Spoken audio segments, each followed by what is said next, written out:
Thank you very much for your time today, Ed. You've been speaking a lot about Nigel Farage, Elon Musk, and Donald Trump. So, can I ask, if you had to be stuck on a desert island with one of them, which would you choose? Do you know what? My swimming would improve dramatically if it was any of those people. I'd be off that desert island as quick. Now, the thing is, Donald Trump's the oldest, so he probably wouldn't last very long. And so, one thing about your rhetoric around particularly Elon Musk and Donald Trump, that's maybe easy to do when you're not in government. If you were to become the government, would that change because of pragmatic reasons? Well, you certainly have to engage with whoever's in the White House. I doubt Donald Trump will be in the White House by the time we get to the next British general election. But whoever's in the White House, of course, the British Prime Minister has engaged with them. The question is, how do you do that? One of my criticisms of Keir Starmer and his way he's engaged is I think he's been a bit too soft. Now, only time will tell, but I don't think we've reaped any benefits. And if you look at how other heads of state and leaders have done it, whether it's Mark Carney, who's the Liberal Party in the Liberal government in Canada, or Anthony Albanese in Australia, and others, they have stood up to him. And I think ultimately that's the right thing to do. And you can do that better if you have an alternative strategy. And I don't think the government's done that. You need what we call an economic coalition of the willing, where you're working really close with Commonwealth allies, with European allies, with allies in other democracies who still believe in free trade. And if you really push that type of approach, we can protect our economy from the tariffs of Trump. So you mentioned who might be in the White House come the time of the next general election. There's a fair chance that would be JD Vance, for example.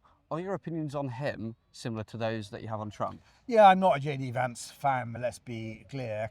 He's very much like Trump, and some might say even worse. But, the truth is one works with whoever. And I note that JD Vance was once the biggest critique of Trump, and they somehow managed to work together. So I think as a foreign politician from the United States, you could take a position, you could be critical of them. And I think, to be honest, if you're going to have a good working relationship with what is one of our closest allies, you have to speak truth to them. A critical friend is important.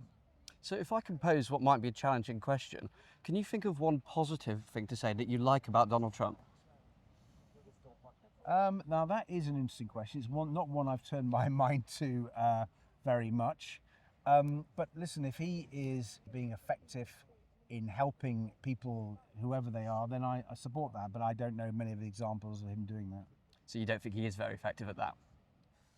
Listen, I don't know. I don't study every single thing he does in America. Clearly, I look at what he does in terms of its impact on my constituents, from what he's doing on trade, what he's doing on defence and security. And Liberal Democrats are very strong on growing our economy through trade. We're convinced that we need to invest in our defence to protect our country. And I see Donald Trump's policies undermining both of those. And so you've also labelled Nigel Farage a plastic patriot. I'd like to get a better sense of what you mean by that. So outside of anyone from Reform UK, can you give an example of who you'd class as a plastic patriot? Well, I've only really thought about it in the terms of Nigel Farage, I'm afraid. And the reason I labelled him that is that he tries to sort of claim he's in touch with British values, but he's not. He promotes American values more. He would like to bring Trump's America here. He makes statements like in the past, like he thinks Vladimir Putin is the world leader he most admires. I don't think many British people would agree with him. And, I think if you're a true patriot, you look at where the national interest is. And that's been working with our closest allies, including in Europe. And Nigel Farage has been disastrous in our relationship with our European friends. Now you mention it, who would you say is the non-British world leader that you most admire? That's a good question. I think that Mark Carney is a really interesting person. He was governor of the Bank of England, as you know. I had the privilege of meeting them. He was really, I think, far-sighted. So he's another Liberal politician like me. So I've got a lot of time for Mark Carney. And so, turning again to the next general election, there's a fairly good chance that your party could hold a balance of power if there's a hung parliament. Have you turned your mind at all to what coalition arrangements might be? Not at all, and I'm not going to. Here's the reason why. I've been in the party a long time, worked under a lot of leaders who spend quite a lot of time worrying about what happens after the election.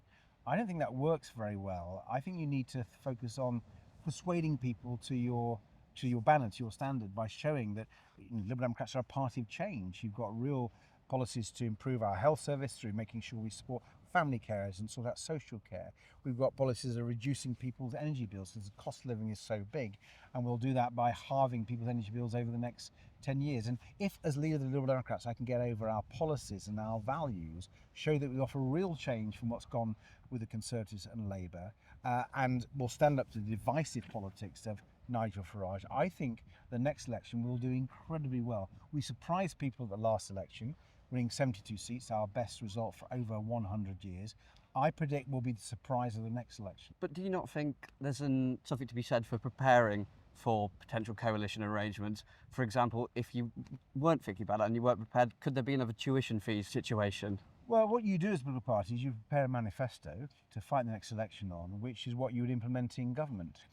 And let me show you what Liberal Democrats have done since the last general election, having won so many seats.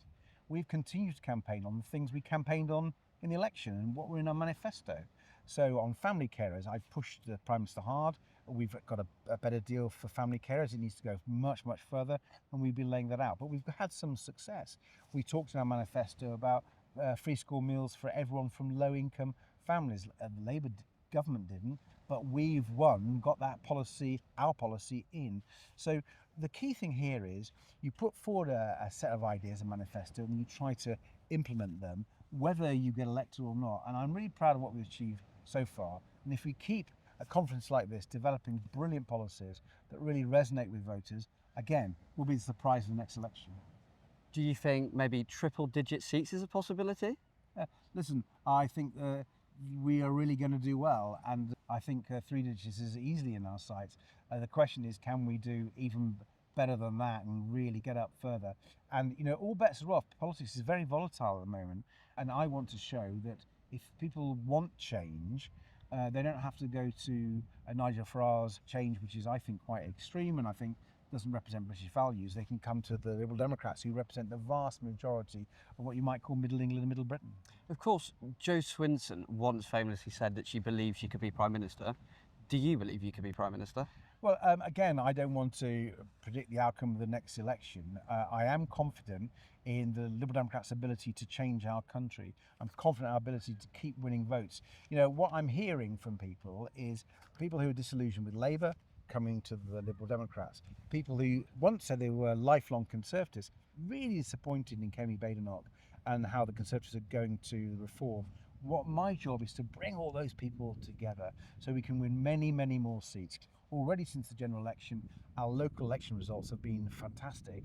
At the last May elections, we won more council seats than either Labour or the Conservatives. We now run more councils than the Conservatives. And I want to continue across our great country, winning more seats, winning more elections. So we'll be surprised the next election. And so it's quite important that I ask you, can I get your reaction to the news that the government will be recognising the Palestinian state as well? Well, we really welcome this as a step forward. Liberal Democrats have been campaigning it for nearly a decade, and with the UK doing it today at the same time as Canada and Australia, I think it sends a really powerful message. I think when you are working with others, your voice can be heard much greater, hopefully heard by the Netanyahu government, who I'm afraid has behaved appallingly, and also, by the way, heard by people in Qatar and the Gulf states who have influence over Hamas, so the hostages can be released. And then if I can end on somewhat of a different note, recently at an event, Sadiq Khan was asked if he'd do a celebrity boxing match